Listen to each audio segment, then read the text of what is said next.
Hey guys, what up fam? Welcome to episode 10 of 3 p.m. That's third party minifig. Boom!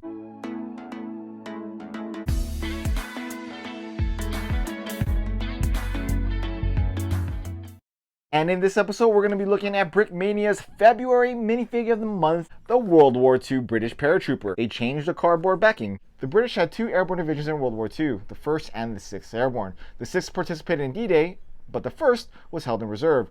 The 1st was involved in the British-led Operation Market Garden, which we all knew failed miserably, thanks to the British, because they led it. I'm just kidding. The 6th Airborne was slated to participate, but stood down. However, the 6th did take part in the Battle of the Bulge, not by choice.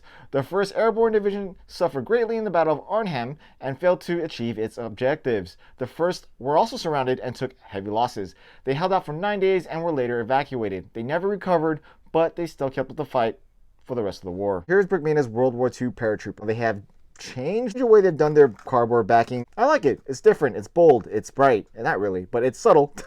But I am excited for this specific minifig because of the webbed helmet. Like, check that out already. All right, let's open this up right quick. I don't even know why I'm talking about it before even opening it. In Iraq, I never really worked with anyone else but US troops. In Afghanistan, I had the opportunity to finally work with the Brits. Best thing about that was our first interaction in which I was called a bloody Yank. Didn't know whether to be insulted, but it is what it is. Let's look at this minifigure right here. He looks awesome. Look at that helmet. He looks really cool. And like always, let's make him surrender. That way we can look at his 360 printing. Before I even go into the review, good job. This one is definitely one of my favorite minifigures thus far for 2020. But from the front, we can immediately see the color shifting, as Lando puts it, on this minifigure. He did say that this minifigure by itself was a tan minifigure, and you can kind of tell from the top of the torso.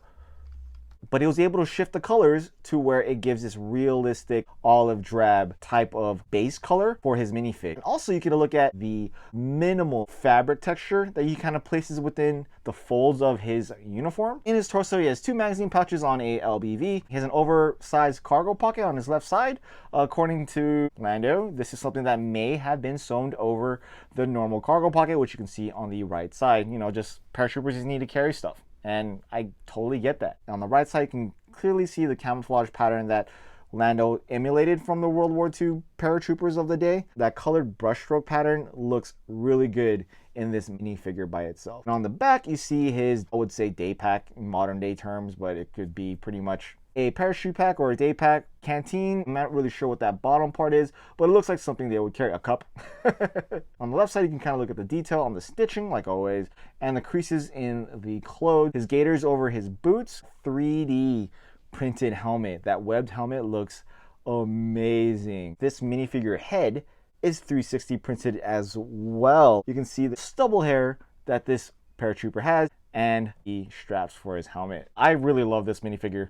I don't know much history aside from what I described earlier on the British Airborne. I don't know what you're gonna do in March, but remember, this is February, so they wouldn't be making as many of these minifigures as they would in the rest of the year. If you're gonna pick it up, I suggest you do it soon. So what do you guys think about this minifigure? Let me know in the comments below. If you made it with me all the way to the end, give me a thumbs up, a thumbs down, like, comment, subscribe below, and I'll see you on the next 3 p.m. video. All right guys, peace.